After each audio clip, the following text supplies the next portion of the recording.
तर जरांगे पाटलांच्या आंदोलनासंदर्भात आता रवींद्र धंगेकरांनी देखील महत्त्वाची प्रतिक्रिया दिली आहे। मनोज जरांगेंच्या आरक्षणासंदर्भात माफक अपेक्षा आहे। मराठा समाजातील नागरिक श्रीमंत नाही, मराठवाड्यातील भाग हा रंजलेला गांजलेला आहे। जरांगेंची मागणी सरकारने योग्यरित्या पूर्ण करावी, रवींद्र धंगेकर यांनी सरकारला आवाहन केलं आहे।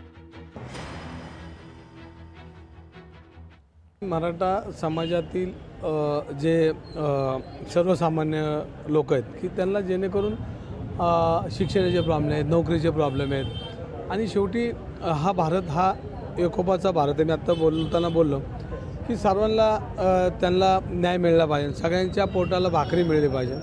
आणि जरांगे पाटलांची ती माफक मागणी की आम्हाला तुम्ही आरक्षण देताना आमच्या मुलाबाळांचा विचार केला पाहिजे, त्यांना चांगले शिक्षण मिळलं पाहिजे। संविधान हे देशामध्ये ज्याचा ज्याचा अधिकार आहे, ज्याचा ज्याचा हक्क मागायचा तो दिलाच पाहिजे, अशी ह्या माताचा मी। लोकशाही मराठी ऐका, पहा, जागरूक रहा।